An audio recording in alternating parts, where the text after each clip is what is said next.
Have you ever heard a story so strange, so unbelievable, that it sends a shiver down your spine? Well, buckle up, because what I'm about to tell you is a real case from Fukuoka, Japan. Back in 2011, it's a story that blurs the line between the living and the dead, and it starts with a simple taxi ride. Imagine you're a taxi driver, working the late shift. It's a quiet night, and you pick up a young man. He looks pale, tired, but otherwise completely normal. He gets in the back, gives you an address, and you start driving. The journey is uneventful. You make some small talk, but he's quiet, mostly just staring out the window. You arrive at the destination, a regular apartment building, and you turn to tell him the fare.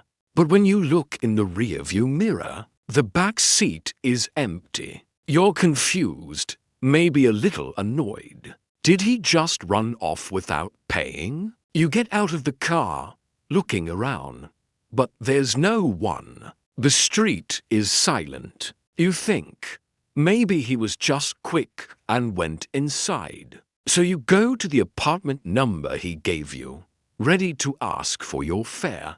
A woman answers the door. She looks puzzled when you explain you just dropped off a young man. She tells you that's impossible.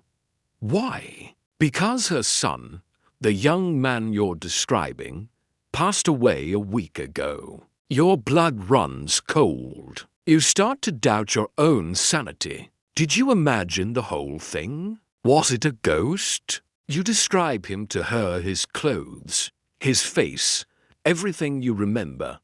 Her eyes widen in shock. She confirms that's her son, exactly as he was. She even tells you that the day he passed, he was wearing the exact same outfit. You're standing there, speechless, realizing you just gave a ride to someone who was no longer in this world. This isn't just a campfire story.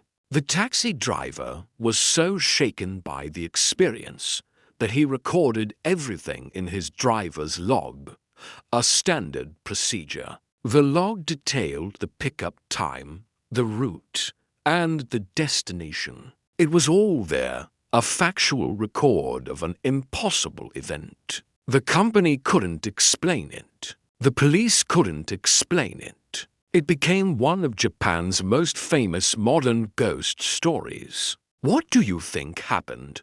Was the driver just exhausted and hallucinating? Or did he truly encounter a lingering spirit, a soul trying to find its way home one last time? The story spread like wildfire, and soon, other taxi drivers in Japan began reporting similar experiences, picking up passengers who would vanish, often near cemeteries or areas where a tragedy had occurred. Some of these phantom passengers would even leave behind a damp spot on the seat, as if they had just come from the sea.